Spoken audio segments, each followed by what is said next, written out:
sombong itu namanya, nggak butuh pahala. Para jamaah yang dimuliakan oleh Allah Subhanahu wa Ta'ala.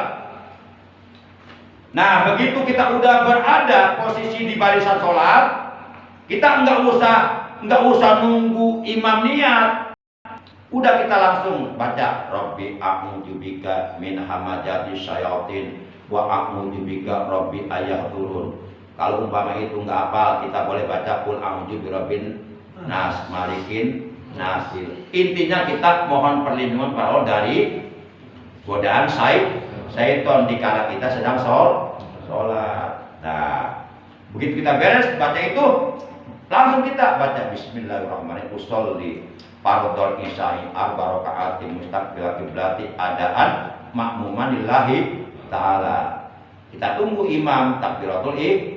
Nah, begitu imam takbiratul ihram Allahu akbar, kita langsung Allahu akbar. Kan kita udah tadi mengucapkan niat salatnya tadi. Dan itu hukumnya sunnah. Tapi yang penting ketika kita niat salat itu di dalam hati berbarengan dengan takbiratul ihram. Di sepanjang kita mengucapkan takbiratul ihram Allahu akbar, maka sepanjang itu pula hati kita niat salat, jangan kosong. Dalam hati kita niat berbarengan dengan takbiratul ihram. Aku niat salat fardu isya 4 rakaat menghadap kiblat jadi makmum karena Allah Ta'ala. Berbarengan itu antara takbiratul ihram dengan niat salat dalam hati. Para jamaah yang dimuliakan oleh Allah Subhanahu wa Ta'ala. Baik, kita baca keterangannya. At-takbiratul ula, bermula takbiratul ula atau takbir pertama di dalam sholat namanya takbiratul ihram. Karena takbir di dalam sholat itu banyak. Coba hitung. Pertama takbiratul ihram, kedua takbir intiqal mau ruku, ketiga takbir intiqal mau sujud, keempat takbir intiqal ketika mau duduk di antara dua sujud, kelima takbir intiqal ketika mau sujud yang kedua, kemudian keenam takbir intiqal ketika mau duduk istirahat, ketujuh takbir intiqal ketika mau berdiri. Itu 1 rakaat 7 kali takbir itu. Yang 1 takbir itu hukumnya wajib namanya takbiratul ihram. Sisanya yang 6 takbir itu namanya takbir intiqal, takbir perpindahan dari satu rukun salat menuju rukun salat berikutnya, itu takbir intiqal, hukumnya sunnah. Para jamaah, at-takbiratul ula, bermula takbiratul ula, takbir pertama di dalam sholat namanya takbiratul ihram atau takbir taharrum yang status hukumnya wajib karena dia termasuk rukun sholat yang kedua setelah niat.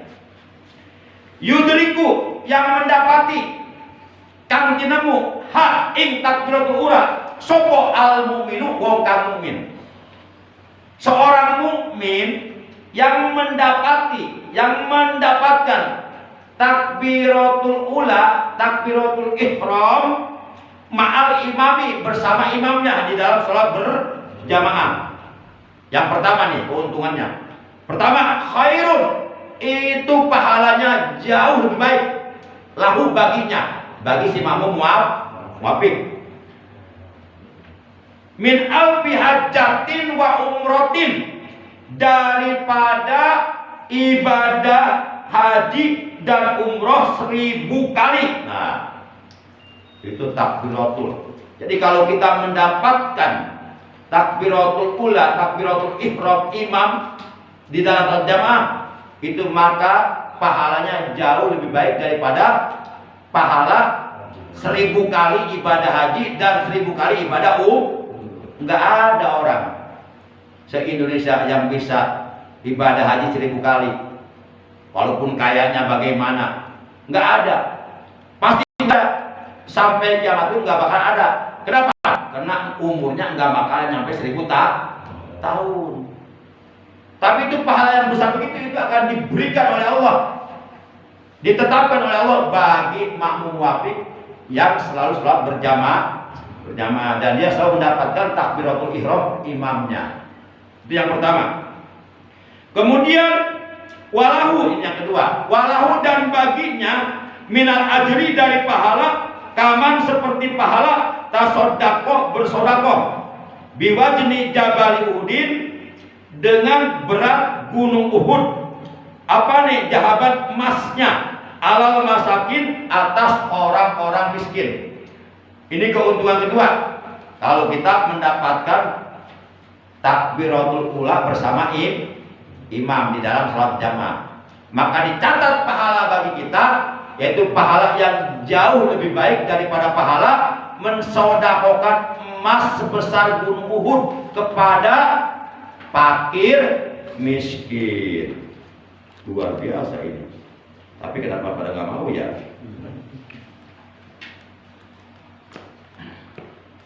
Kemudian yang ketiga, wayuk tabu, dan akan dicatat, ditulis, ditetapkan lahu baginya bikulli rokaatin, untuk setiap satu rokaat, ibadatul sanatin, pahala ibadah 1 tahun. Nah, kalau sholat zuhur 4 rokaat, berarti dia mendapatkan pahala ibadah sunnah 4 tahun.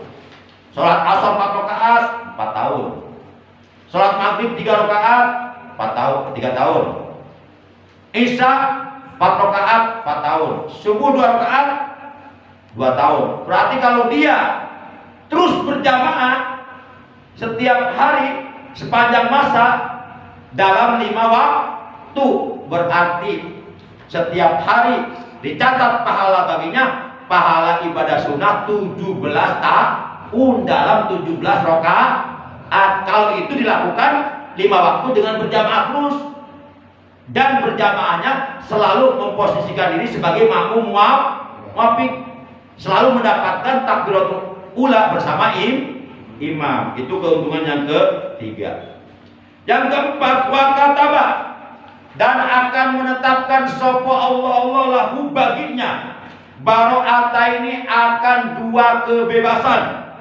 Yang pertama, baro'atu minan nar, ia akan dibebaskan oleh Allah dari api neraka. Yang kedua, wa baro'atum minan nifaq, ia oleh Allah akan dibebaskan dari penyakit nifaq, di mana penyakit nifaq ini penyakit hati. Apabila seseorang di dalam hatinya ada penyakit nifaq, maka ia pasti ke neraka. Pasti ke neraka. Makanya kita dianjurkan setiap selesai sholat berdoa dengan doa Allahumma inni a'udzubika minasyirki wan nifaq. Allahumma inni a'udzubika minasyirki wan nifaq wa su'il akhlaq wa dhikil arjaq. Allahumma inni a'udzubika minasyirki wan nifaq wa su'il akhlaq wa dhikil arjaq. Ya Allah, sesungguhnya aku berlindung kepada Engkau dari syirik dan nifaq. Jadi sifat-sifat kemunafikan, sebagaimana dalam Al-Quran Allah menegaskan innal munafiqina fid darkil asfali minan nar walan tajidalahum nasira. Sesungguhnya bagi orang-orang yang munafik, bagi orang-orang yang di hatinya ada penyakit nifaq, maka baginya akan dibakar, ditempatkan di neraka bagian yang paling bawah, keraknya neraka, dan baginya tidak ada seorang penolong pun. Itu kata Allah dalam Quran surat An-Nisa 14. Allahumma inni a'udzubika minasyirki wan nifaq. Ya Allah, sesungguhnya aku berlindung kepada Engkau dari syirik dan nifaq, wasu'il akhlak, dan dari buruknya akhlak, perangai, budi pekerti, wa dhikil adab, dan dari sempitnya rezeki. Nah, sebenarnya doa tersebut kalau sudah hafal dibaca setiap selesai sholat. Nah, itu keuntungan yang keempat, oleh Allah akan dibebaskan dari api neraka dan dari nifaq. Itu keuntungan keempat bagi orang yang mendapatkan takbiratul ula bersama imamnya di dalam sholat berjamaah. Yang kelima, wala yakhruju, lan orang metu minad dunya, lan orang metu yasik wong minad dunya, saking dunya, hatta sehingga yaro ningali yasik wong makanahu ing panggonane suwong bil jannati, ikut tetap ing dalam sawarga. Nah, ini keuntungan yang kelima. Jadi orang yang selalu sholat berjamaah dan selalu mendapatkan takbiratul ula bersama imamnya di dalam sholat berjamaah, maka dia akan mendapatkan keuntungan yang kelima. Apa? Wala yakhruju minad dunya hatta yara makanahu bil jannah. Orang tersebut oleh Allah Allah tidak akan dimatikan dulu, tidak akan dikeluarkan dulu dari alam dunia, tidak akan dicabut dulu ruhnya sebelum Allah memperlihatkan kepadanya bahwa tempat kembalinya sorga. Kalau umpama kita nggak percaya atau penasaran, bisa dibuktikan. Buktikan caranya gimana? Ya caranya itu, sholat selalu berjamaah dan selalu mendapatkan takbiratul ula bersama imam. Pasti akan terbukti itu. Apa yang terangkan di sini? Ya itu tergantung keimanan kita percaya enggak. Baik. Ya mau percaya monggo, nggak percaya juga nggak apa-apa. Bebas-bebas saja. Lu percaya, gua nggak untung nggak rugi. Lu nggak percaya, gua juga nggak rugi nggak untung. Baik. Caranya gimana? Caranya ketika orang tersebut sudah tiba, ketika sudah mendekati ajalnya tiba, turun malaikat Jibril. Turun malaikat Jibril, kemudian malaikat Jibril membeberkan, membuka sayap kanannya. Menurut keterangan di dalam kitab Tamil Kopirin, di sayap kanan malaikat Jibril itu terdapat gambaran surga yang penuh dengan berbagai macam kenikmatan. Maka diperlihatkan nih gambaran surga di sayap kanannya malaikat Jibril kepada orang tersebut yang selama hidupnya tidak pernah ketinggalan berjamaah dan selalu mendapatkan takbiratul ula bersama imamnya. Diperlihatkan tuh tempat kembali kamu ini. Dia tersenyum tuh. Dalam keadaan sedang tersenyum di sakaratul maut, dicabut nyawanya. Akhirnya matanya terpejam, bibirnya tersenyum, ruhnya keluar dalam badan husnul khotimah. Coba aja buktikan kalau nggak percaya. Caranya, ya kalau berjamaah terus caranya.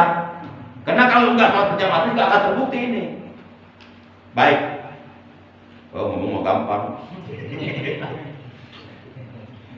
Ya kan minimal kita tahu ilmunya dulu kan ya.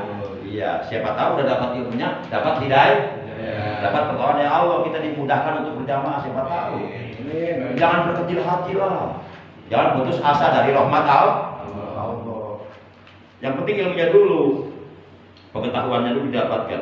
Baik, yang terakhir, wayadkhulu lan bakal manjing ya sing wong al jannata ing sawarga bila hisabin kalawan orang hisab.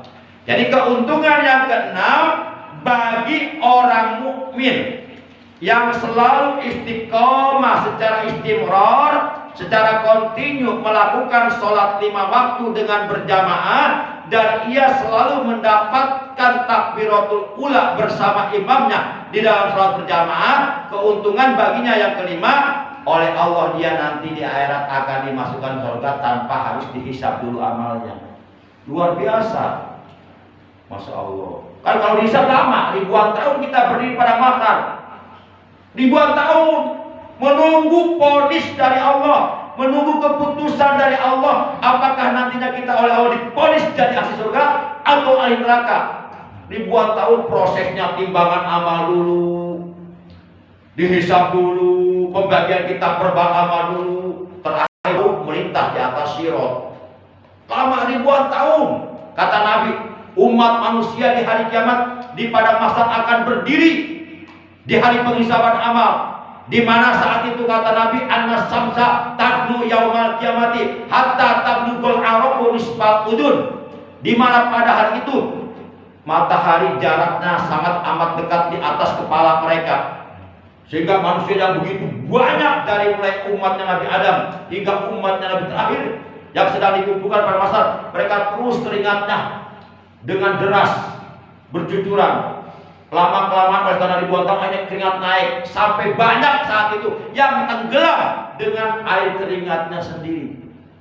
Kecuali orang-orang yang selalu berjamaah, mereka mendapatkan tempat khusus nanti, dikumpulkan bersama para nabi, para rasul, para siddiqin, para syuhada di bawah arasnya Allah dan mendapatkan hidangan dari surga. Mereka enggak kepanasan. Para jamaah yang dimuliakan. Nah, ini enggak dihisab dulu.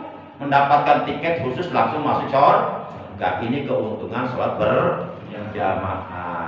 Dan selalu memposisikan diri menjadi makmum muafiq, selalu mendapatkan takbiratul ula bersama imam. Mudah-mudahan kita oleh Allah diberikan pertolongan untuk bisa melakukan itu. Ya, karena kita makan hakikatnya la haula wala quwata illa billahil aliyil azim. Kita bisa ibadah itu karena adanya pertolongan Allah. Termasuk malam ini kita bisa ngaji, itu pertolongan Allah. Kalau nggak ada pertolongan Allah nggak bisa. Nggak usah kesini ngaji lah. Kita bisa mengedipkan mata gitu pertolongan Allah. Kalau nggak ada pertolongan Allah kita nggak bisa ngedip. Nah, jadi kita mah hakikatnya la haula wala quwata illa billah. Kita ora ono daya upaya wala quwata lan ora ono kakiatan. Ora ono daya upaya ikut tetap ing dalam lakoni taat ing Allah wala quwata lan ora kekuatan ikut tetap ing dalam ninggalaken kemaksiatan illa angin billah kalawan pertolongan angin kalawan pitulungi Allah. La haula wala quwata illa billahil aliyil azim. Illa billahil aliyil azim. Ora ono daya upaya, ora ono kegiatan angin kalawan pitulung Allah. Angin kalawan pitulung Allah. Nah, ini namanya kalimat tabarri atau kalimat hauqolah. Itu sebaiknya kalimat ini minimal kita baca tiap hari 100 kali minimal. Ini akan menjadi perkebunan kita nanti di dalam surga. Nanti di surga perkebunannya akan dikasih luas oleh Allah kalau kita memperbanyak ucapan la haula wala quwata illa billahil aliyil azim. Akan dikasih perkebunan yang luas, taman yang luas, yang di dalam perkebunan tersebut berbagai macam tumbuh-tumbuhan, buah-buahan akan tumbuh, dan itu milik kita semuanya, insya Allah. Demikian taklim kita malam ini, kurang lebihnya mohon maaf. Mudah-mudahan apa yang kita bahas dari awal hingga akhir seluruhnya oleh Allah dijadikan ilmu yang bermanfaat, ilmu yang barokah, ilmu yang disertai daya, ilmu yang dapat menghasilkan berbagai macam amal kebaikan, amal soleh, amal ibadah, ilmu yang dapat menghantarkan diri kita untuk bisa menjadi hamba-hamba Allah yang bertakwa, untuk bisa menjadi hamba-hamba Allah yang terbaik di hadapan Allah Subhanahu wa taala. Amin ya Allah ya rabbal alamin. Akhirnya para jamaah yang mulia, mari kita tutup taklim kita malam ini dengan ucapan hamdalah. Alhamdulillahirabbil alamin. Subhanakallahumma wa bihamdika asyhadu an la ilaha illa anta wahdaka la syarika laka astaghfiruka wa atubu ilaik. Astaghfirullah Rabbal baraya. Astaghfirullah minal khataya. Astaghfirullah Rabbal baraya. Astaghfirullah minal khataya. Ya Rasulullah salamun alaik ya Rabbi asyari wa darati. Apa kata ya diratal alamin ya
lisanana minal kidbi wa qulubana minan nifaq wa amalana minar riya wa basarana minal khiyanah fa innaka ta'lamu kha'inatal a'yun wa ma tukhfis sudur.